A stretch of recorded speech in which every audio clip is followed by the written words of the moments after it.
연옥실화 13번째입니다. 고행의 도구. 성 비안네는 에큘리라는 본당의 보좌 신부로 있으면서 주임 신부인 발레 신부에게서 훌륭한 가르침을 받아 한평생 그 가르침을 지켰다. 임종 때가 되자 주임 신부는 베개 밑에서 고행의 도구, 괄호 열고 책찍, 쇠사슬, 낡은 옷 따위 닫고를 비안네에게 내주면서 말했다. 비안네 신부님, 이걸 빨리 숨겨주십시오. 내가 죽은 후에 발견된다면 사람들은 내가 벌써 제 죄 보속을 다 한 줄로 알 테고, 그러면 나는 세상 끝날까지 연옥에서 고생해야 할 테니까요. 그리고 울고 있는 비안네 신부를 보고 말을 이었다. 당신은 한결같이 하느님을 사랑하고 그분을 섬기시오. 안녕히 천국에서 다시 만납시다. 성 비안네는 강론에서 말했다. 형제들이여, 연옥 영혼의 괴로움을 당하는 것은 아주 미소한 죄로도 넉넉합니다. 10중 8구. 독자 여러분, 이런 까닭에 당신도 10중 8구는 연옥을 거칠 것입니다 라고 단언하는 것이 여러분에게 신뢰가 되지 않을 것이라고 생각한다. 또 그건 아주 알기 쉬운 일이다. 생각해보라. 천국에 들어가는 이는 하느님의 공의를 완전히 만족시킨 청정결백한 사람이어야 한다. 하지만 이런 상태로 이승을 떠나는 사람은 아주 드물다. 우선 완전한 통회, 아니 불완전한 통회가 될지언정 고해성사를 통해 대죄의 영원한 것이 없어졌다고 가정하자. 그래도 나머지 잠벌은 이승에서 보속을 다할 겨를이 없으니 연옥에 가서 해야 한다. 대부분 소죄를 지니고 죽게 되며 소죄의 사함을 받았다고 해도 조그마한 보석도 남지 않을 만한 사람은 극히 드물기 때문에 대부분의 사람은 연옥에서 자기 영혼을 정화해야 한다. 성녀 비탈리나는 모범적 여인이었다. 성녀의 높은 명성을 전해 듣고 투르시의 주교인 성 그레고리오는 그 무덤을 참배했다. 주교는 그때의 경험을 다음과 같이 이야기했다.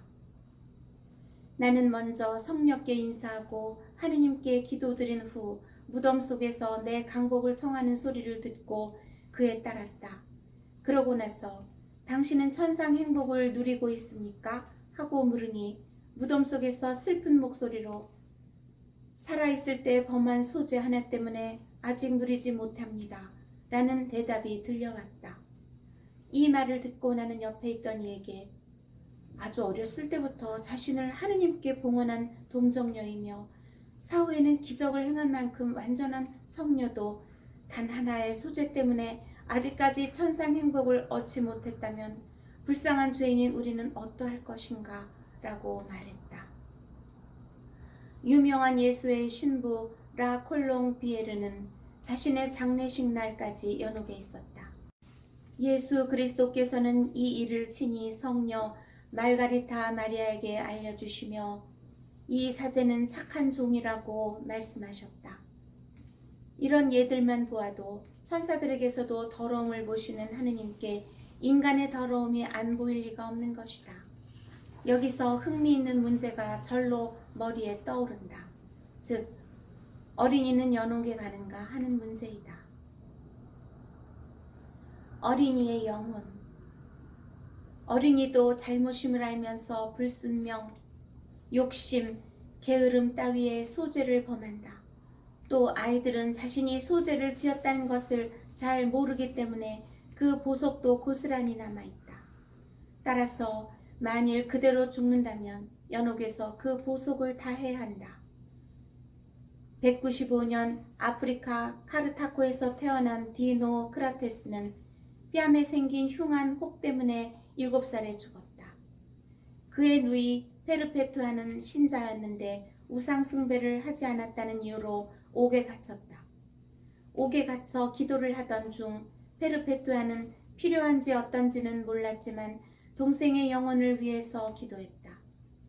며칠 후 야수에게 먹혀 순교자가 될 이 처녀는 밤에 돌연히 환상을 보던 중에 동생 디코트라테스가 많은 사람들과 함께 깜깜한 암흑 속에 있는 것을 보았다. 얼굴은 창백했고 눈은 불처럼 타올랐으며 뺨에는 혹이 나 있었다. 동생 가까이에 물이 가득 담긴 큰 항아리가 있는데도 항아리에 입이 닿지 않아 몹시 괴로워하고 있었다. 페르페투아는 동생이 몹시 목말라 한 모습이 동생이 연옥에서 괴로워하고 있는 표시라고 깨닫고 그를 구해주기 위해 마음을 모아 다시 기도했다. 한참 후 그녀는 또 환상 중에 동생을 보았다. 그러나 이번에는 동생의 몸 전체가 깨끗했다. 동생은 새하얀 옷을 입고 있었고 얼굴빛은 건강하게 빛나고 있었다. 세상의 어버이들 중에는 67살 난 귀여운 어린이의 천진스러움을 보고 이들은 천사처럼 바로 천당에 갔으리라고 생각하고 기도를 하지 않는 이들이 있다. 그러나 어린이들도 연옥에서 고생하고 있을지도 모른다. 어린이를 위해 기도하는 것은 그들에게 도움이 되며 부모에겐 의무이다. 이렇게 볼 때 연옥을 거쳐가는 영혼은 대단히 많다. 성녀 데레사는 이렇게 말한다. 갈바람에 떨어지는 나뭇잎만큼 수많은 연옥이 연옥에 간다. 한편으로 임종 때 최후의 일순간에 대죄인이 그 생애 중에 몇 가지 선행을 했기 때문에 또는 미래의 친척이나 신자들이 그를 위하여 기도와 고행을 할 것을 하느님께서 미리 보셔서 그 특별한 은총으로 영원히 회개하여 연옥에 가는 수가 있다. 이런 사람들이 연옥에는 많다. 선한 사람 가운데 이 세상에서 살면서도 마음을 다스려 죽을 때까지 보속을 완수한 사람도 있을 수 있다. 그러나 이는 사실 대단히 어려운 일이므로 선한 사람들도 연옥에 많다. 형제여, 연옥에는 우리의 친척, 벗, 동포, 또 그리스도 안에서 함께한 형제들이 너무나 많이 있다. 우리는 그들을 연옥에서 구하기 위해 온 힘을 다해야 한다. 연옥은 어디 있는가? 연옥이 어디에 있는지에 대하여 가톨릭 교회는 아무런 언급도 하지 않는다. 그러나 성 토마스와 다른 교부들의 설에 의하면 연옥은 지옥 옆에 있다고 한다.